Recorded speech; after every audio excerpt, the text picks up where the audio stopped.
am Tiffany Eddy, and I am so pleased to be joined by my colleague and partner in crime, Tom Praisall from Demers and Praisall, and we're here to welcome you back to our latest episode of Anything But Politics, where we discuss pretty much like anything but politics, and we introduce you to people who you may know or you should know, and do an unscripted deeper dive into kind of their personal stories. Yeah, and we are so lucky today in that our guest this afternoon is, someone who has such a storied history, right? I remember reading her bio in the legislative office building about her history, and it's just so fascinating. And she's traveled to more places than I could even dream of. The only place I think she hasn't traveled is the moon, but we may find out differently today that she may have actually traveled to the moon. But, this person does more research every month for the legislature and for the bills she works on. She's a member of the House Commerce Committee. And so without further ado, we'd like to welcome Representative Carry Spier. Thank you so much for having me here. I hope my voice is okay for this.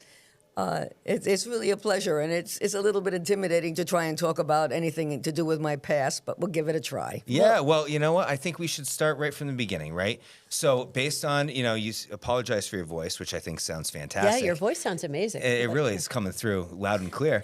But, I noticed a tinge of an accent there. And so I'm going to ask, you're not originally from New Hampshire. I know you've been here for probably close to 40 years. But where are you originally from, and what was your upbringing? I was born in the Bronx. I went to school in Brooklyn. The first college I went to was Pratt Institute, but I ended up having to leave that. Why, may I ask her? The boys. This would be in the early mid after 1965. The drug use was more than I could deal with. Okay. And so I transferred to Rensselaer, and then I found out anything I saw at Pratt was nothing compared to the alcohol I saw at Rensselaer, because in those days, Rensselaer served beer with breakfast, automatically on the line, on the breakfast line.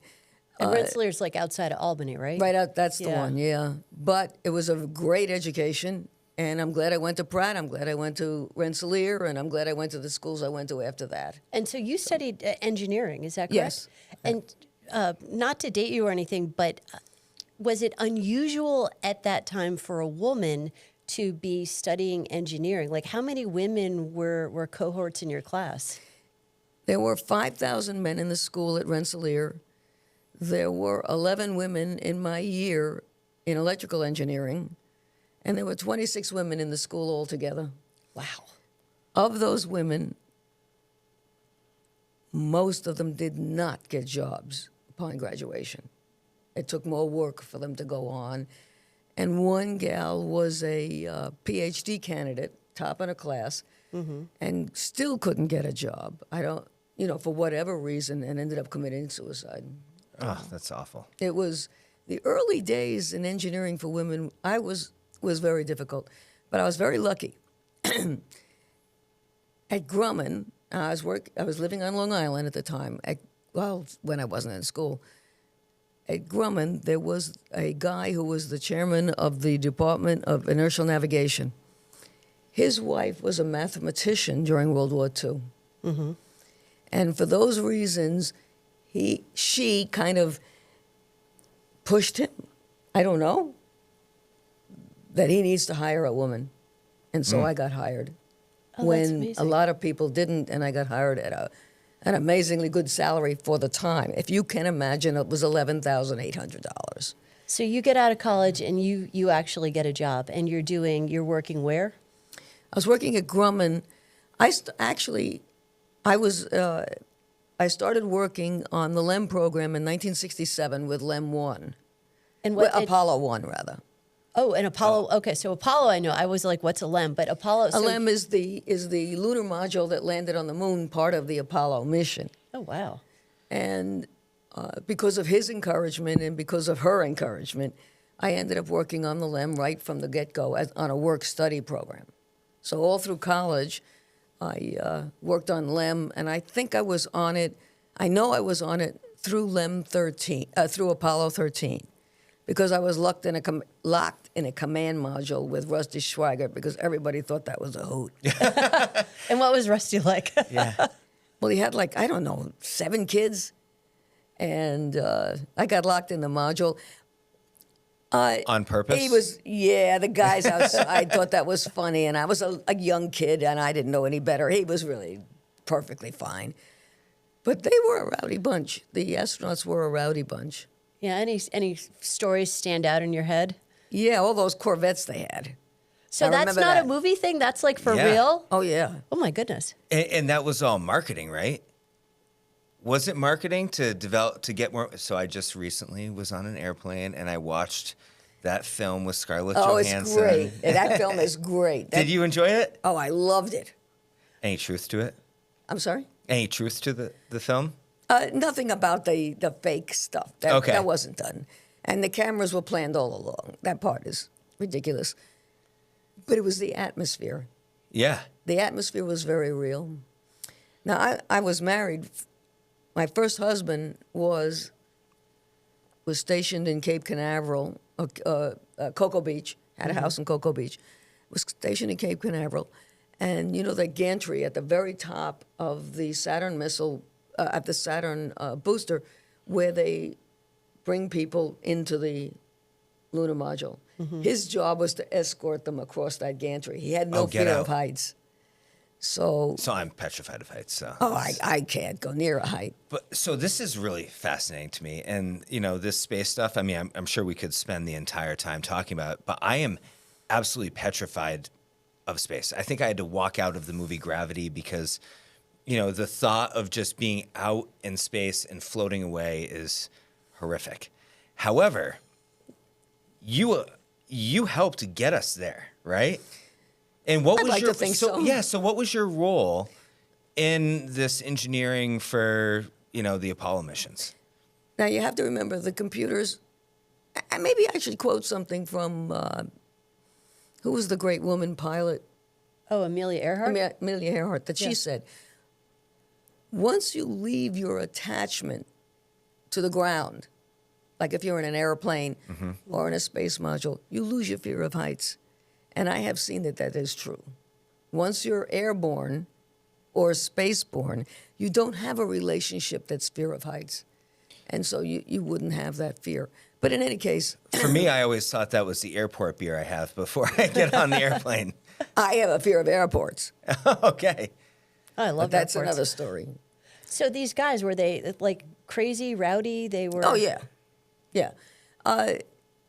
So my job, when they came to Grumman, we worked on navigation, celestial navigation. Okay. So what would happen was there's no operating system on the computers. The computers at this time, a multiply, the ability for a computer to do a multiply, was 6 feet tall and 18 inches wide, and 15 inches deep.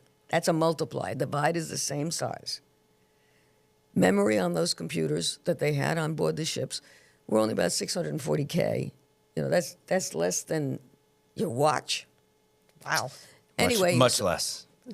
there's no operating system. So what happens is we would record their mission as they ran their mission, and the data would come down, and it was my job. I wrote a program that would interpret that data, and so that it could be used for analysis. And the analysis, of course, was all done with some of the Grumman people and some of the MIT people. And then they would make modifications. We would get the updates in a day or two, and then try it again. Oh, So that's my mission was, my job was to collect all this data, run it through some programs that I would develop, and provide the data to the engineers that would do the analysis. So I know Tom has a question he wants to ask you about the Apollo missions. Yeah, I think this is one that's really been burning in people's minds since they started hearing about this conversation. And I know there's a lot of debate on the subject. Did we land on the moon? Of course we did. You heard it here, everybody. We did. We landed on. So, and how can you verify for us that we did land on the moon? Like, why can you say definitively we landed on the moon? Because there's so much debate out there, and I know conspiracy theories, but My feeling as an engineer that worked on it, and the blood and guts we spilled to keep that thing going and to land on the moon. If there are people out there that don't want to believe it, my feeling is let them not believe it. I don't care. Yeah. I have nothing to prove. No, I And mean, the mission and the mission doesn't have anything to prove. We've had astronauts who've landed on the moon and come back and said, "I was on the moon." Yes. If you don't want to believe them, knock yourself out. no, I agree. And listen, I'm a firm believer that we did land on the moon. So I just want to be on record with that fact. Now, so you mentioned you were through Apollo 13. Yeah. Right. And again, I could talk about this space stuff because I'm so fascinated by it forever. But so Apollo 13, obviously critical issues. Were you involved in that? Were you part we of got that? a phone call around something like 11 o'clock at night to come back into work and run simulations. And where were you working at the time? Grumman. Okay. We ran the because we built the LEM. Yep. We ran simulations to figure out how they could get home. Wow. 80% of our simulations said there was no way to bring them back. Wow. However, based on our simulations and everybody else's simulations, remember they're being run at Houston, they're being run in a number of places, even at MIT. The results said, we have no choice, we're going to give it a try. Now, remember what happened. The LEM ended up towing the command module back. Mm-hmm. So, a guy I was going out with at the time, assuming he's still alive. How all great stories start, right? Does he have a name, or do we want to remember? No, we don't want to, Okay. because he's married, and I don't even know if he's still alive. Was one of the pilots that trained the astronauts, pilot-wise. Yeah. Wow. Consulting pilot, they call it. He sends a letter to the New York Times, and in it, he sends a rental agreement or a charge to Northrop that it's going to cost you, at 4 cents a mile at the time, so many millions of dollars for dragging the command module back to Earth. Mm-hmm. And it made it like the front page of the New York Times. It was one of the funniest things anybody ever saw at the time. Yeah. And then, of course, they tried to second guess it, and tried to send a letter charging them for towing the lunar module out to the moon in the first place. But by that time, when you come up with a second thing, it doesn't really count. Yeah. So Apollo 13, it's actually one of my favorite movies too, with it's a Tom very good Hanks. movie. And, I love Tom Hanks. And yeah, the whole line of like, it's one of those movies that I watch personally. You're feeling a little down. You're like, okay, I'm going to go watch Apollo 13 because of that line.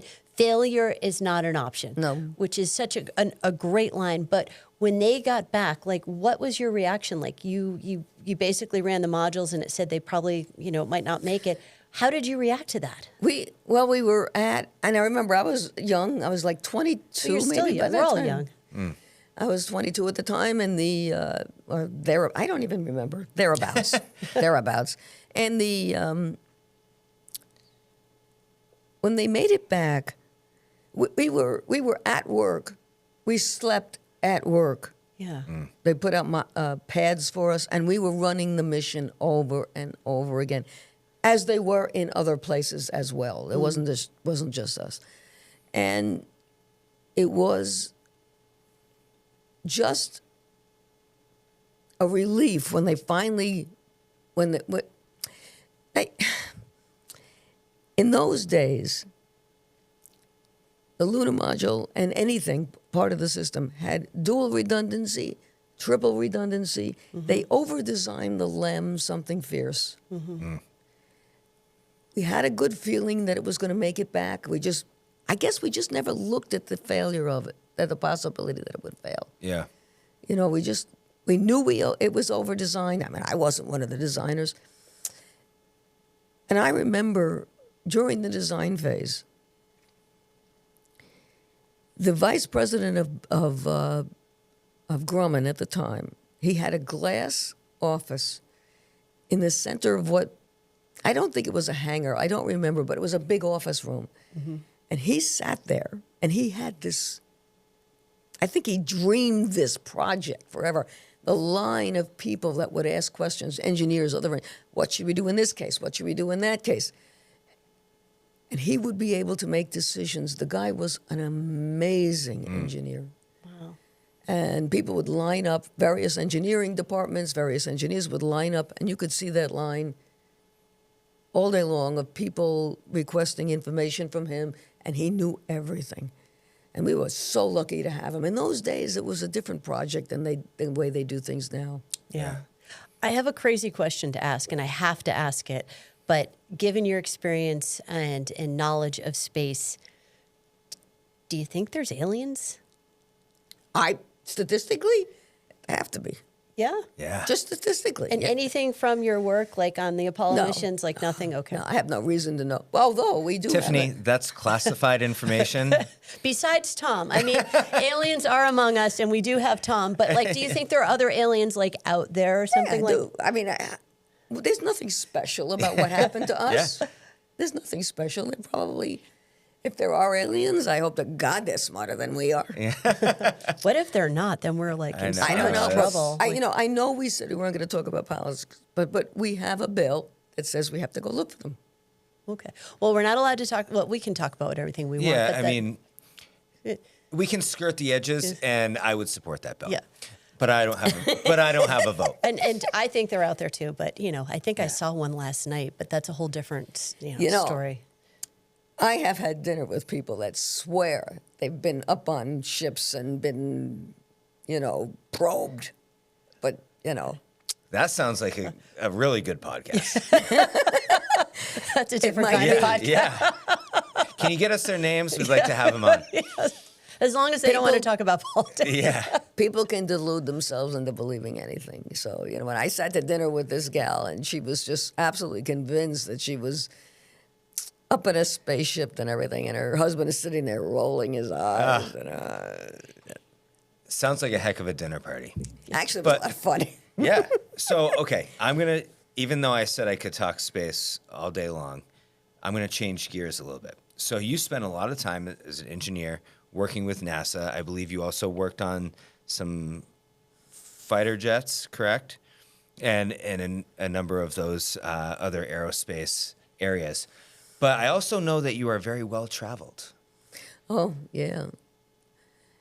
Sometime in the 80s. Now, I don't have a sense of direction, and I'm deaf. So travel for me was always a very big challenge. And because I can't hear instructions, and I only got hearing aids that were any good in the last 20 years. And as a result of my hearing loss, that may or may not have something to do with not having a sense of direction, which I don't. If I close my eyes, I literally do not know if I'm upside down or right side up. So I was very slow to start to learn to travel. Then I got married.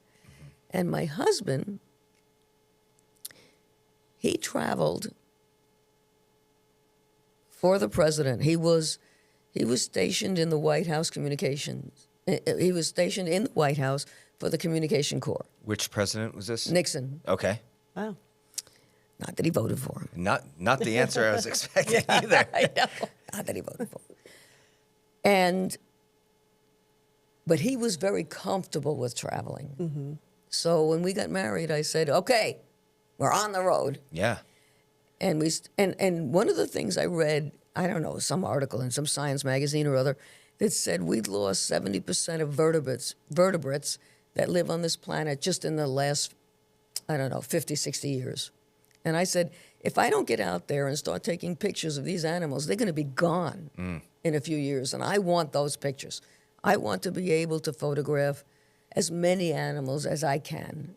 Yeah. Yeah, and so you've been, I know you've been around to several different continents, but so any favorites that pop out and any interesting challenges trying to photograph these animals? Like any of them bite back or scare you or? No, really, the way we traveled, for the most part, was to search online, find independent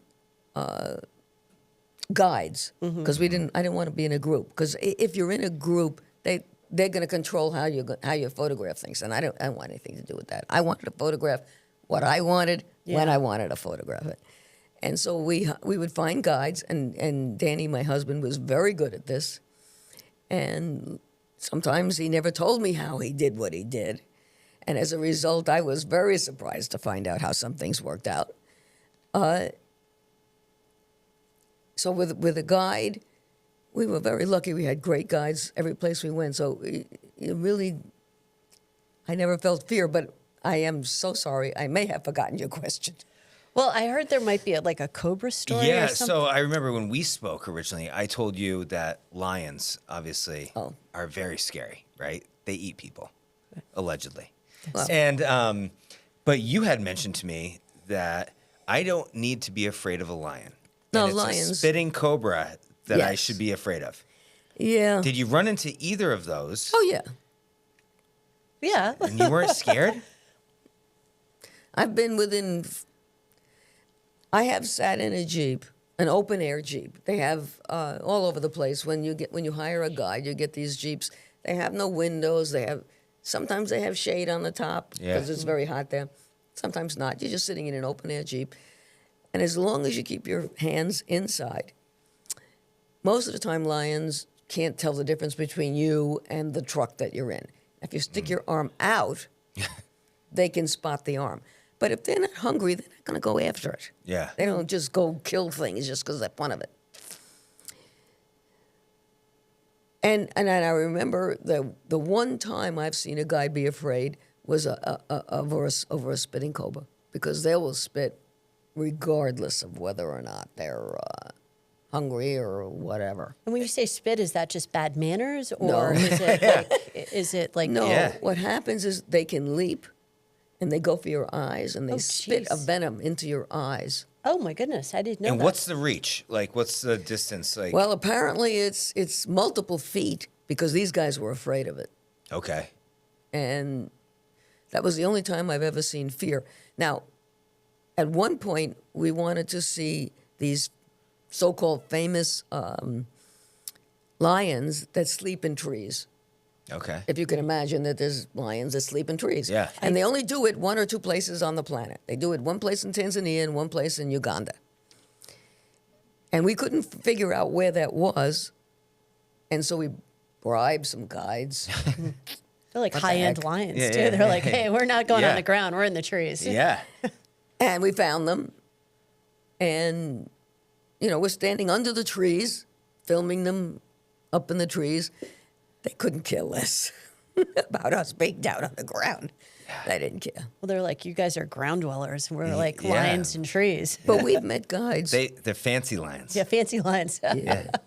They stay up there in the trees to stay away from the bugs. But we've met an amazing husband and wife team that spent 11 years living with lions Oh, wow. and walking among them and everything else. And lions don't just willy-nilly attack. What they will do is attack each other. They're very big on that. It's the silliest. I don't know how genetics has allowed them to survive this way. So why do they attack each other? Over like a potential mate, or is it They don't fight over territory? mates so much as they fight. We learn in genetics that all of us, animals, human beings, want to spread their genes. Well, lions take it to a fine art so that they can. So what, any lion that comes into the territory of other lions that might compromise the gene pool Interesting. is fodder, I guess you would call Yeah. it, for attack. Yeah. Okay. They will try to attack them, and any cubs. If let's say one lion kills the leader of the pack, but there's small lions, baby lions, that are left over from the previous, they will kill them all. It's like a whole new spin on Lion King. It really And- is. And mostly because as long as the mother lion, is feeding the little ones, she can't feed new ones, milk and all the rest of feeding, the male lions will kill them, Wow. kill the So- babies. So it's also about resources. Yeah. Yeah, and unfortunately, as a result of that, they diminish their number, something fierce. You know, they don't know how to live together, so they just kill each other off.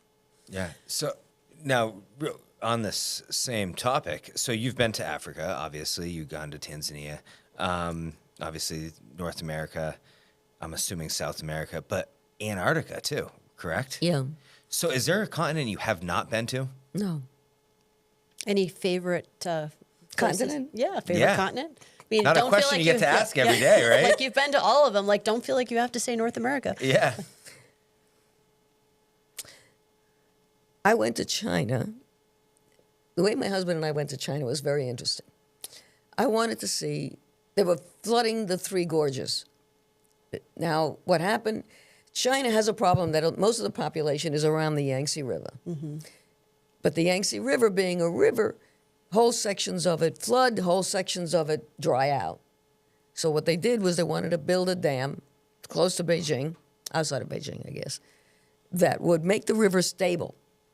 In order to do that, they had to flood the river. They built a huge dam that backed up the river. And the Three Gorges was in the process of that would be the place that that would flood, and then you would not see the Three Gorges anymore. And it's a beautiful place. It's just a magnificent place. So I said to Danny, why don't we just go there and see it before they flood it? Makes sense. But China at that time did not have what we would usually tour guides, not tour guides, but companies that would bring you there. I mean, you couldn't hire like whatever tourist company you wanted to go there. Only the government. So Danny writes a letter to the government over the internet and says, we want to see this and this and this and this and this, all the way from Beijing to Tibet, because I wanted to see Tibet. Now remember, Tibet had just gone through a revolution. Not a revolution, I guess a takeover by the Chinese, and I wanted to see what was left of that. So he writes to the Chinese government. He sends in $500, doesn't tell me anything. Yeah. And he says, okay, I've got the plane booked. We're all ready to go. We're going to this place and this place and this. Doesn't tell me that we have no confirmation that this is even set up. We know nothing. We don't know if we have guides. We don't know anything about anything. Yeah. Turned out to be one of the most magnificent trips of my life. Oh. It was magnificent. You Yeah. can't do it today. Yeah. It's not the same anymore. So I'm curious, a couple of questions. So you were photographing along these different trips. First of all, is there a place where people could view your photographs? Like, are they online or any place where someone, if they were curious, they'd like to follow your journeys and they could see them? And then second of all, I'm so curious about the fact that you grew up a scientist and you have this like incredible scientific background, but I view photography as something using maybe the other side of your brain, more creative. So how do you marry those two together? Like where you're a wildlife photographer, but you've also worked on Apollo missions.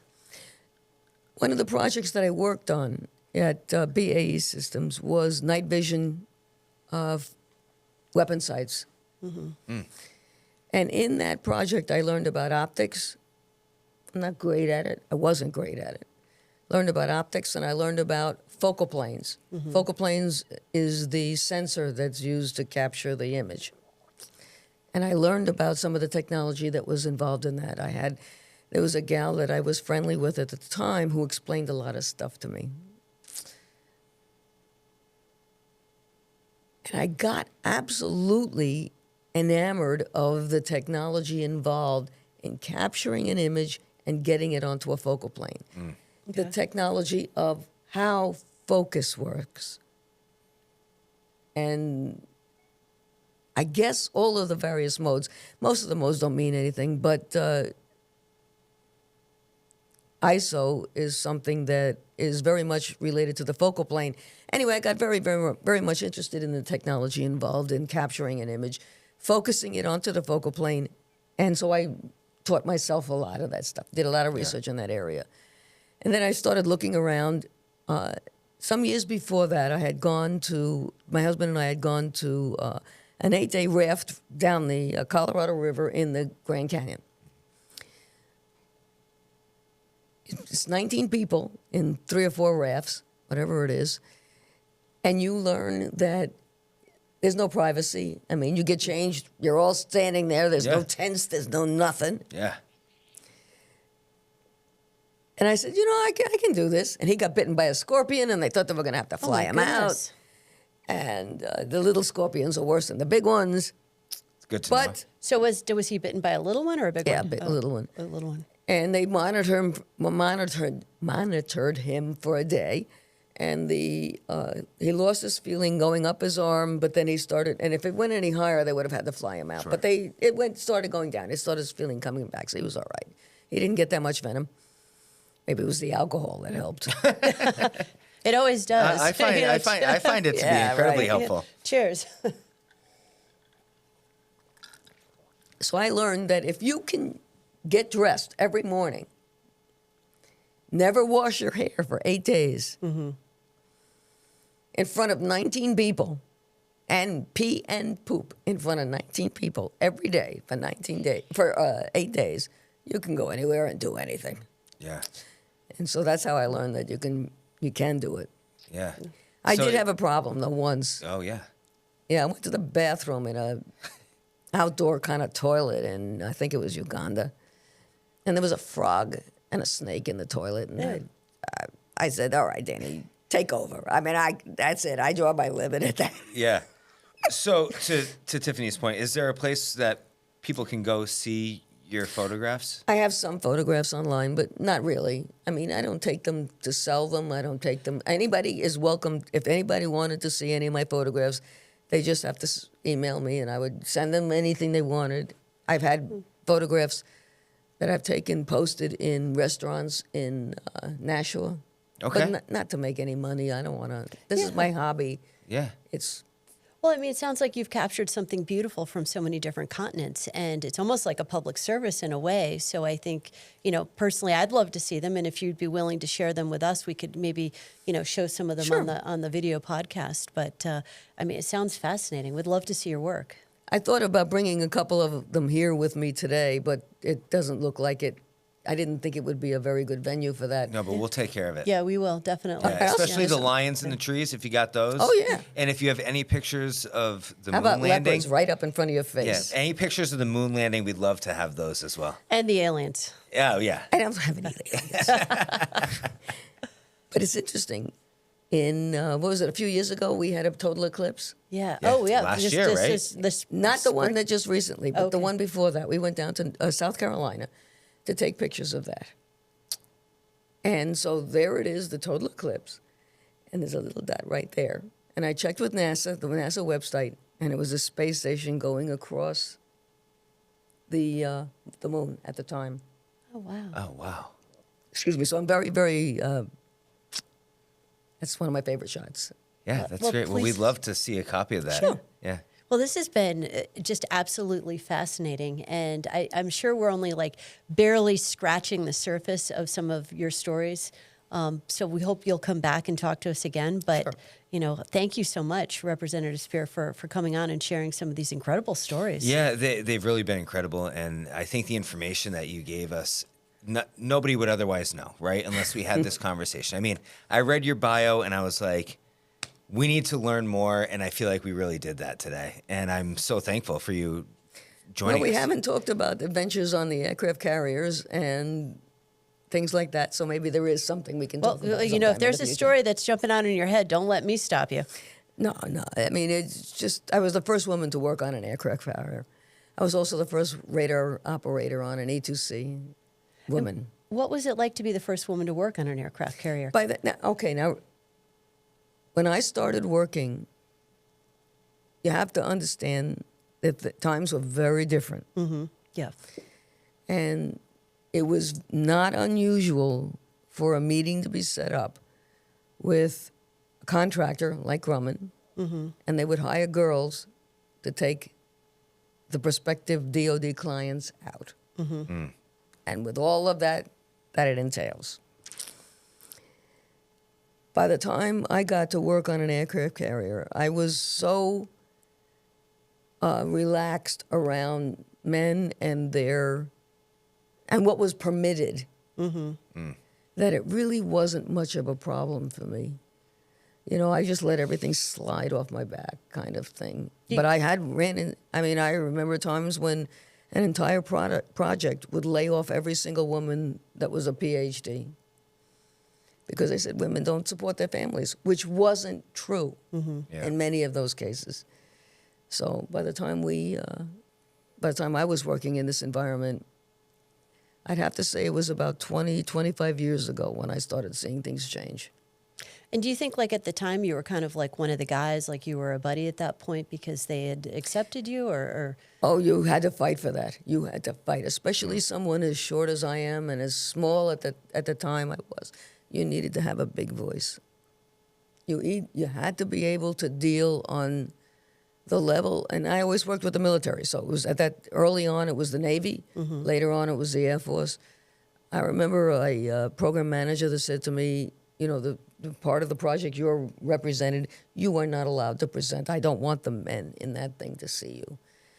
And my most immediate voice says, no, let her do it. I got such a good review from the military that they asked me to present other guys' work. Oh, wow. Which has got to be quite an honor. At that time, you just took what you could get, And instead of not being called a secretary, for God's sakes. Yeah. You just took what you got. You took what you could get. And I was very lucky. I've never been laid off. I've never had a problem keeping employed or whatever. So for a woman, I consider that a big deal. And you mentioned that you're not the tallest person in the world, but for our audience who can't see you because you're seated or might be listening, how tall or what? I'm 5 feet. I have 5 feet now. I'm 5 feet. I'm 4'11", because that's what life does to you. My license says 5'10". I don't think I'm 5'10". He's 6'2". Yeah, my husband lies. My husband lies about Don't his be height shy. also. Yeah. Yeah, it's. So I remember being like 25, sitting in a room full of military personnel up in the front, and somebody spousing off about something that just wasn't right. Mm-hmm. And I said, that's not right. And a vice president of Grumman saying, who the heck is that? And I said, that was full of shit. Wow. And the reason at that time... Did you really? You really? Yes. Because at that time, that's how the military talked. Mm-hmm. If you wanted respect, you talked the way they talked. Yeah. That's how they talked. And I can say, I've witnessed it, that she has brought this voice and this tenacity to the legislature. And I mean, there are times that your chairman has to say, now remember, Representative Spears, this is being broadcast on YouTube. I know he has had to say that. Yeah. He has. But, I will say that, we are so thankful that you're here and you do bring that voice, right? You are not, you're in your second term right now, but I remember your first year, you were not afraid to speak up and, you do your own research and you really come prepared for the hearing and folks appreciate that because you take the job serious. I hope so. And we appreciate that. Yeah, we're lucky to have you. And truly thank you for coming on because your stories are fascinating. And I think we probably, like I said before, just scratched the surface. But, thank you for your service and thank you for sharing some of these incredible stories. And to, as a woman who often is operating in a male world, but now in the, 2000s, to do that back in the 1960s, 1970s, I can't imagine what that must have been like. It was tough. It was tough. We never touched on the Righteous Brothers. So I have so many stories. That's Listen, all right. and that's where part 2 comes in. Yeah, we'll Because we haven't spoken about Europe yet either. But at this point, we probably want to wrap up this episode of Anything But Politics and thank our audience. Thank you so much for joining us and being part of this. We want to thank you, Representative Speer. I'm Tiffany Eddy and Tiffany Eddy Media. And I'm of course, Tom Praisall from Demers and Praisall, but we're so excited. Thanks so much, and thanks for listening. Thank you.